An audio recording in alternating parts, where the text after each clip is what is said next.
ہم بابری مسجد کی شہادت کو نہیں بھولے، ہم بابری مسجد کی شہادت کو نہیں بھولے، اور اس مقام پہ جہاں پہ مسجد تھی، ہے اور قیامت تک رہے گی۔ دوستو، تیسری تلنگانہ اسمبلی کا کل 8واں دن تھا اور اکبر الدین اویسی نے بابری مسجد کے مدعوں کو لے کر کل اسمبلی کو ہلا کر رکھ دیا۔ آپ سب سے پہلے یہ ویڈیو دیکھیے۔ ہم بابری مسجد کی شہادت کو نہیں بھولے، ہم بابری مسجد کی شہادت کو نہیں بھولے، اور اس مقام پہ جہاں پہ مسجد تھی، ہے اور قیامت تک رہے گی۔ کہتے ہیں کہ ہم کیا کسی رڈی کے دم چھلے بن جائیں؟ نہیں، ہم کسی کے دم چھلے بننے تیار نہیں ہیں، نہ ریڈی کے، نہ راؤ کے، نہ کسی۔ آپریشن پولو وہ پولیس سیکشن کے نام پر قلم کی ایک جنبش کے ذریعے ہمارے ہزاروں مسلمانوں کو روزگار سے محروم کر دیا گیا۔ قانون ایسے بنائے گئے کہ کبھی ایگریکلچرل لینڈ سیلنگ ایکٹ کے ذریعے مسلمانوں کے زمینات کو چھین لیا گیا، کبھی جاگیر ایبولیشن کے نام پہ مسلمانوں کے جاگیروں اور منصبوں کو چھین لیا گیا، تو کبھی انعام ایبولیشن ایکٹ کے ذریعے زمینات کو چھین لی گئی۔ ارے جو تخت تاج کا وارث تھا، جو کبھی تخت پہ بیٹھا تھا، تاج تھا اس کے سر پر، آزادی کے بعد مسلمان رکشہ ڈھکیلنے پہ مجبور ہو گیا، بنڈیوں پہ آ گیا، اس کے محلات ویران ہو گئے اور اس کے تخت و تاج عجائب گھر کی زینت بن گئے۔ ایک ایسی داستان ہے مسلمانوں کی پسماندگی کی کہ اگر میں کہوں تو یہ کانگریس کے حکومت سے میں کہوں گا کہ مولانا ابوالکلام آزاد کے اس جملے کو دہراؤں گا کہ مولانا آزاد نے پولیس سیکشن کے بعد حیدرآباد کا دورہ کیا تھا اور کہا تھا کہ پولیس سیکشن ایک ایسا ناسور ہے جو میں اپنے ساتھ اپنی خبر میں لے جاؤں گا۔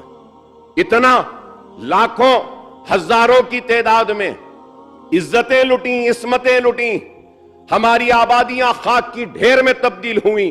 تباہ و بربادی کے بعد آج مسلمان کھڑے ہونے کی کوشش کر رہا ہے، تو اس کوشش میں اگر کچھ مددگار اگر کوئی ثابت ہو سکتی ہے کوئی چیز، تو میں سمجھوں گا کہ زیادہ سے زیادہ ایلوکیشن مسلمانوں کے لیے، زیادہ سے زیادہ موقع مسلمانوں کے لیے، زیادہ سے زیادہ ریزرویشن کے ذریعے مسلمانوں کو نوکری دینا، اس کے ذریعے ہی مسلمانوں کی پسماندگی کو دور کیا جا سکتا ہے۔ اور میں امید کروں گا، ہر کسی سے ہم نے امید لگایا، لیکن ہر ایک نے ہمارے امیدوں کو چکنا چور کیا۔ ہم نے ہر ایک سے آس لگائی، لیکن ہر ایک نے ہماری آس کو توڑا، اور آج ہم ایوانوں میں اپنی نمائندگی کے ذریعے اپنے مسائل کے حق کے لیے لڑتے ہیں، تو ہم کو بی جے پی کا بی ٹیم کہا جاتا ہے، ہم کو ان کا نمائندہ کہا جاتا ہے۔ کیا ہم کو حق نہیں ہمارے حق کے لیے لڑنے کے لیے؟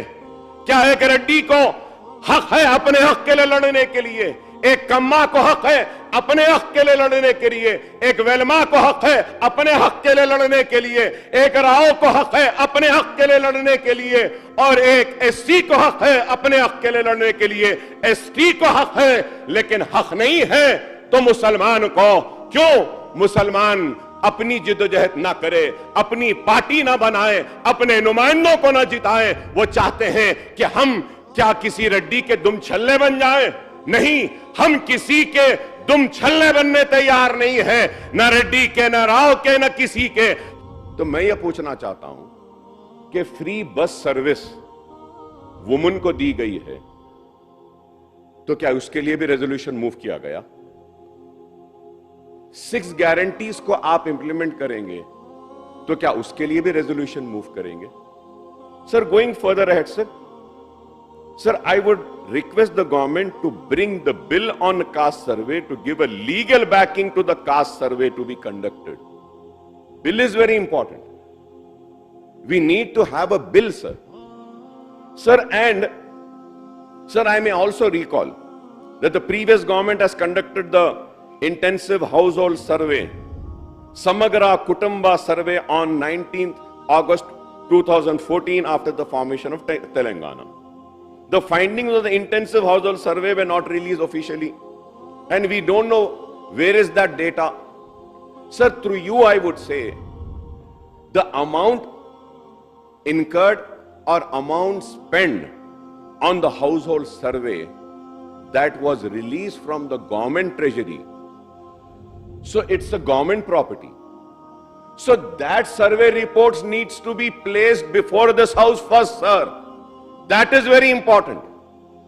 I hope that the government would initiate an action on my request and would table the report.